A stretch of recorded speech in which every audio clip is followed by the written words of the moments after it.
अस्सलाम वालेकुम, आप देख रहे हैं न्यूज़ ऑल राउंडर। तो आज हम बात करेंगे पाकिस्तान और जिम्बाब्वे के खिलाफ लास्ट ओडीआई मैच की हवाले से। पाकिस्तानी प्लेइंग 11 की बात करें तो पाकिस्तानी अपने प्लेइंग 11 में कोई तब्दीली ना करने का करेगा, लेकिन प्लेइंग 11 में तब्दीली होने भी चाहिए, क्योंकि लास्ट मैच में काफ़ी लड़कों को बैटिंग करने की मौका ही नहीं मिला था, क्योंकि लास्ट मैच था ही इसलिए कि साइम अयूब ने धुआंधार बैटिंग की थी।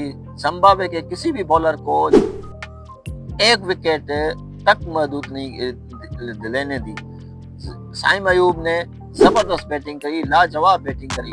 113 रन की इनिंग खेली और सिर्फ 53 गेंदों में अपनी सेंचुरी दाग दी।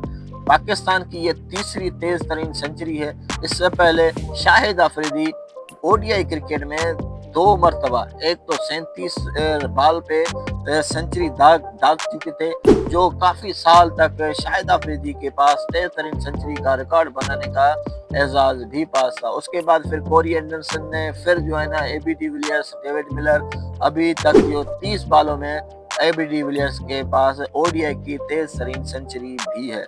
लेकिन देखना दिलचस्प ये होगा कि पाकिस्तान और जिम्बाब्वे के दरमियान जो लास्ट और फाइनल मैच खेला जाएगा वो किसके पलड़े में जाता है, क्योंकि ये सीरीज अब 1-1 से बराबर है।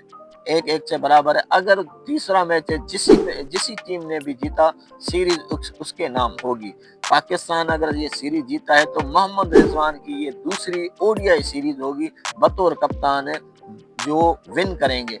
ऑस्ट्रेलिया में उन्होंने अपने आप को मनवाया और पाकिस्तानी टीम को फतेह नसीब कराई। 22 साल के बाद पाकिस्तान ओडीआई सीरीज ऑस्ट्रेलिया में जाके फतेह करने में कामयाब हुआ, और ये सिर्फ मोहम्मद रिजवान की कप्तानी में था, क्योंकि लास्ट टाइम 2002 में वकार यूनुस की कप्तानी में पाकिस्तान ने ओडीआई सीरीज ऑस्ट्रेलिया में जाकर ऑस्ट्रेलिया को हराई थी। लेकिन ये एजाज सिर्फ मोहम्मद रिजवान के पास किया था।